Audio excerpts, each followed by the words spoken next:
হ্যাঁ ভাই, তোমার অনাথ আশ্রম থেকে আমাকে একটা বাচ্চা দাও।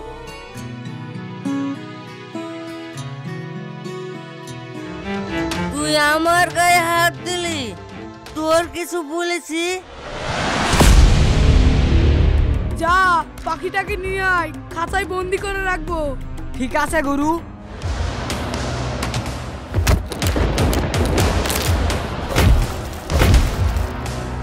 বাবু, তুই তোর আব্বাকে দেখিস।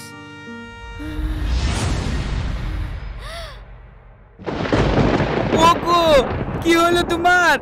ঠিক আছে, তাহলে কালকে রেজিস্ট্রি অফিসে গিয়ে রেজিস্ট্রি করে নেব।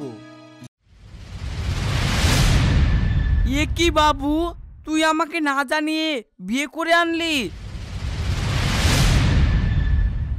হ্যাঁ আব্বা, তোমাকে সারপ্রাইজ দেবো বলে বিয়ে করে আনলাম। আমি তোর আব্বা, আমাকে সারপ্রাইজ দিবি বলে তুই আমাকে কিছু না জানিয়ে এইভাবে বিয়ে করে আনলি? হ্যাঁ আব্বা, মা মারা যাওয়ার পর থেকে বাড়ির সব কাজ কাম তুমি একা করো, তাই দেখি আমার খুব কষ্ট হয়। তাই আমি শাবনামকে বিয়ে করে আনলাম। এখন থেকে তোমাকে আর কাজ করতে হবে না, বাড়ির সব কাজ কাম শাবনামই করবে। ঠিক আছে, যা বৌমাকে ঘরে নিয়ে যা।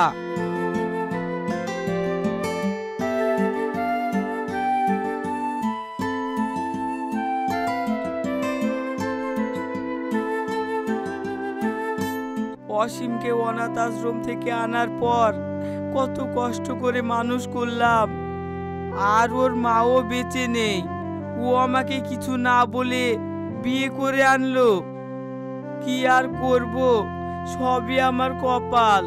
তা না হলে রানী আমাকে এই অকালে ছেড়ে চলে যায়। কি আর করব, যে কটা দিন বাঁচবো ছেলে বৌমা সংসারে বাকি জীবনটা কেটে যাবে।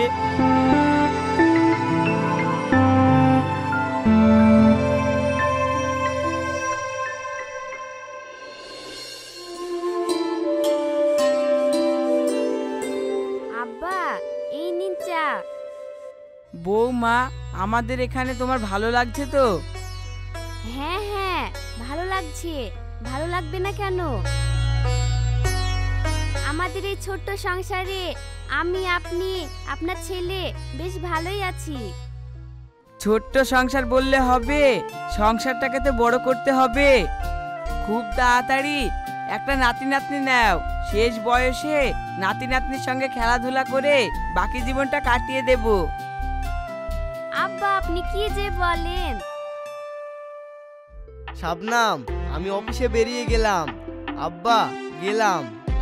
এই থামো থামো, তোমার টিফিনটা নিয়ে যাও।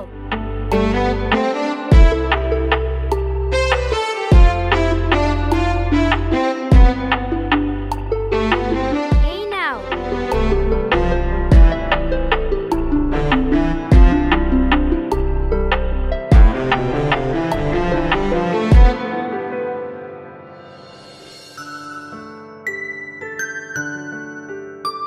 আব্বা, আপনার ছেলে তো অফিসে চলে গেল, চলেন খেয়ে নেন গা।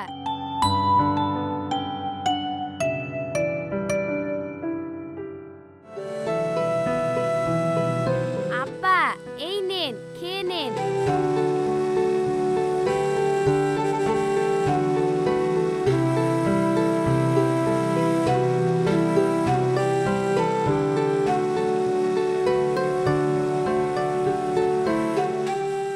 আব্বা, ঝাল লবণ হয়েছে তো?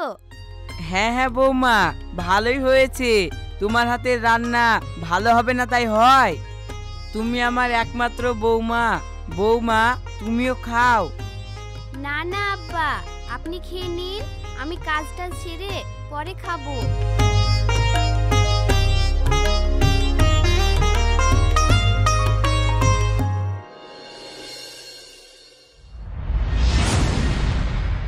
এখনো শুয়ে আছেন? বাজারে যাবে কে? আপনার ছেলে অফিসে গেছে, এখনই গিয়ে বাজারটা করে আনুন। বৌমা, আমার শরীরটা খুব খারাপ করছে। তুমি বাবুকে বলো না অফিস থেকে ফেরার সময় বাজারটা করে আনতে। ও সারাদিন অফিসে কাজ করবে, আবার বাজার করে আনবে? আর আপনি বসে বসে খাবেন? যান গিয়ে বাজার করে আনেন গা। দেও, ব্যাগটা দেও, আমি বাজার করে এনে দিচ্ছি।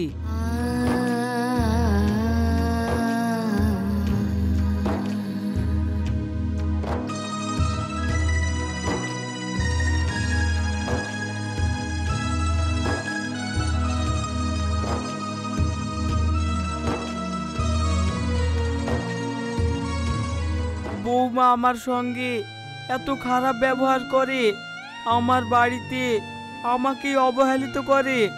থাক, এসব কথা বাবুকে বলবো না। বাবুকে বললে তখন যদি বাড়িতে অশান্তি হয়।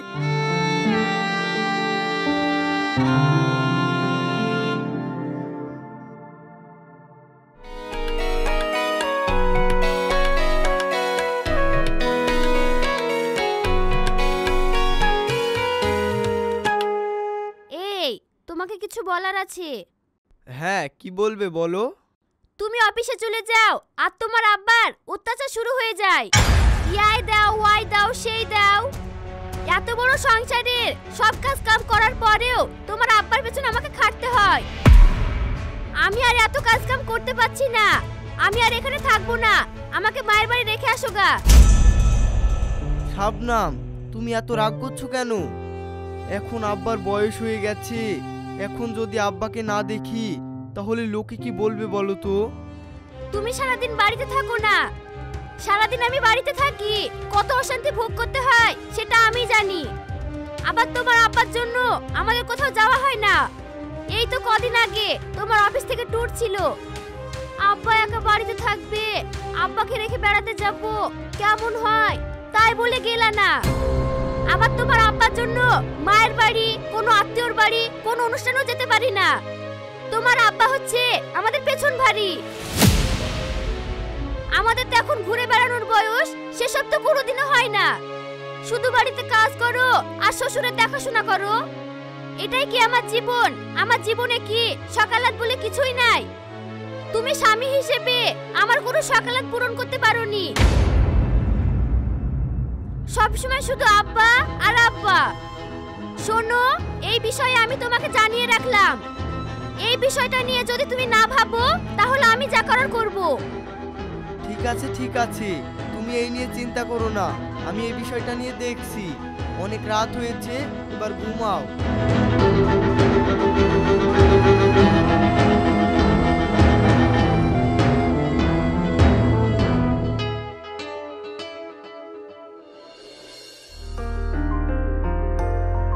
অসীম, কোথায় যাচ্ছিস? কেন, কি হয়েছে বলো? বাবু, আমার ওষুধটা ফুরিয়ে গেছে।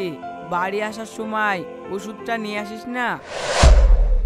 আমি একটা জায়গায় যাচ্ছি আর অমনি পিছন থেকে ডাকতে হলো। তোমার কোনো কাণ্ডজ্ঞান নেই? তুমি ওষুধ খাও না গায়ে মাখো, তাই এত তাড়াতাড়ি ওষুধ ফুরিয়ে যায়? এই তো কদিন আগে ওষুধ এনে দিলাম, আবার ফুরিয়ে গেছে। ঠিক আছে, আমি আসার সময় নিয়ে আসবো।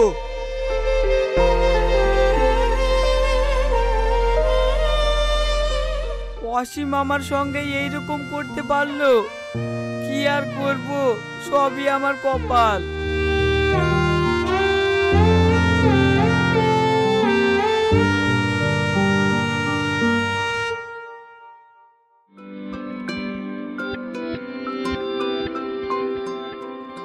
বৌমা, আমার পাঞ্জাবিটা কেচে দাও না। আমি কারোর জিনিস কেচে দিতে পারবো না। যার দরকার হবে সে একা একা কেচে নেবে। ঠিক আছে বৌমা।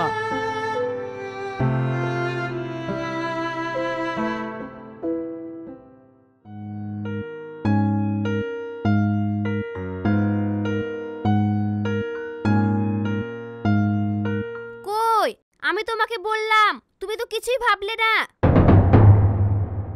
আমি জানি তুমি ভাববে না, যা ভাবার আমি ভেবেছি।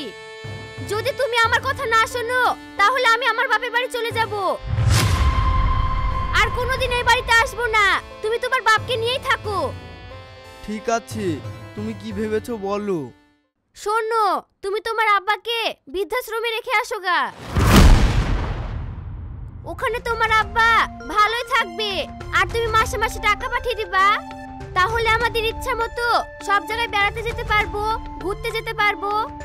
আর তুমি যদি আমার কথা না রাখো তাহলে আমি কালই বাপের বাড়ি চলে যাব।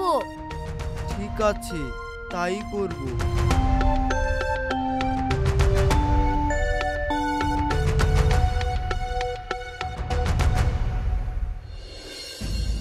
থাক, আপনাকে আর বলতে হবে না, আমি সব বুঝতে পেরেছি।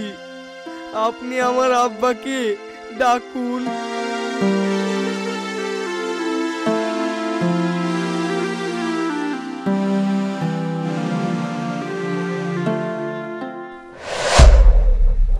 আব্বা, আমার ভুল হয়ে গেছে, তুমি আমাকে ক্ষমা করে দাও।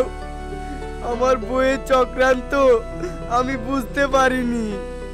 তোমার কাছে আমি কতটা ঋণী।